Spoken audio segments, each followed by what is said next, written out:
Ini Tangsa PD. Tu masjid yang satu. Nanti kita salat Jumaat di masjid yang nampak ni. Saya pun tak tahu kawasan apa ni. Pokoknya Tangsa.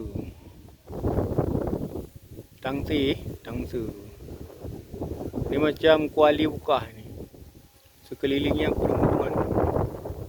Cocok untuk tanam palawija. Tu apa yang ditanam di atas bukit tu?